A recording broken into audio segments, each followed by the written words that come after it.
നമസ്കാരം.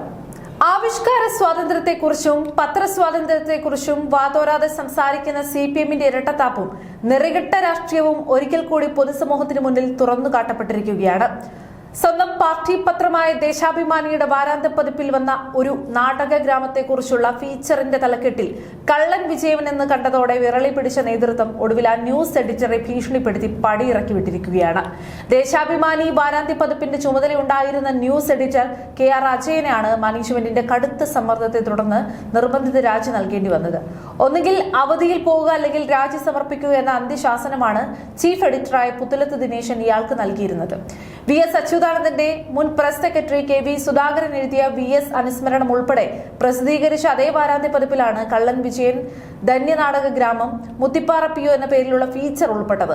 എന്നാൽ ജൂലൈ 3-ാം വാരത്തിലെ ഞായറാഴ്ച പുറത്തിറങ്ങേണ്ടിയിരുന്ന ഈ വാരാന്ത്യ പതിപ്പ് ആ തലക്കെട്ട് കണ്ടതോടെ വിതരണം ചെയ്യാതെ തടഞ്ഞു വെക്കുകയായിരുന്നു. ഒരു നാടക കഥാപാത്രത്തിന്റെയോ ഗ്രാമത്തിന്റെയോ പേര് മാത്രമായ ഒന്നിൽ പോലും വിജയൻ എന്ന പേരും കള്ളൻ എന്ന വാക്കും ഒരുമിച്ച് കണ്ടപ്പോൾ പിണറായി വിജയനെ കളിയാക്കുന്നതാണോ എന്ന് ഭയന്ന് ഭ്രാന്തമായ അസഹിഷ്ണുതയാണ് പാർട്ടി നേതൃത്വം കാട്ടിയത്. സംഭവത്തിൽ നാണക്കേട് മറയ്ക്കാൻ പത്രത്തിന്റെ റെസിഡന്റ് എഡിറ്ററും CPM സംസ്ഥാന സെക്രട്ടേറിയറ്റ് അംഗവുമായ M സ്വരാജ് ഒരു ന്യായീകരണവുമായി രംഗത്തെത്തിയിരുന്നു. ഒരു പ്രിന്റിംഗ് യൂണിറ്റിൽ വാരാന്ത്യ പതിപ്പ് അച്ചടിക്കാൻ സാധിക്കാത്തത് കൊണ്ടാണ് വിതരണം ചെയ്യാത്തതെന്ന തികച്ചും വ്യാജമായ വിശദീകരണമാണ് സ്വരാജ് നൽകിയത്. എന്നാൽ ഞായറാഴ്ച തടഞ്ഞുവെച്ച പത്രം തിങ്കളാഴ്ച വിതരണം ചെയ്തപ്പോൾ ആ വിവാദ പേജ് മാത്രം വെട്ടിമാറ്റിയാണ് ജനങ്ങളിലേക്ക് എത്തിച്ചത്. വാർത്താമാധ്യമങ്ങളുടെ ആത്മാഭിമാനത്തെ ചോദ്യം ചെയ്യുന്ന ഈ പ്രവൃത്തിയെ ചോദ്യം ചെയ്ത എഡിറ്റർ KR അജയൻ തന്റെ നിലപാടിൽ ഉറച്ചു നിൽക്കുകയും തലക്കെട്ടിൽ യാതൊരുവിധ തെറ്റുമില്ലെന്ന് വ്യക്തമാക്കുകയും ചെയ്തിരുന്നു.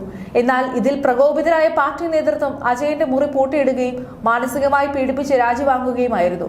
പത്രത്താൾ മുറിച്ചുമാറ്റി നാണക്കേടിൽ നിന്നും രക്ഷപ്പെടാൻ നോക്കിയ CPM-ന് അടുത്ത പ്രഹരം നൽകിയത് ആ ലേഖനം എഴുതിയ TC രാജേഷ് തന്നെയായിരുന്നു. വെട്ടിമാറ്റപ്പെട്ട തന്റെ ഫീച്ചർ അദ്ദേഹം ഫേസ്ബുക്കിലൂടെ പുറത്തുവിട്ടതോടെ പാർട്ടി നേതൃത്വം നാണം കെട്ട് അക്ഷരാർത്ഥത്തിൽ കാറ്റിൽ പറക്കുന്ന അവസ്ഥയിലായി.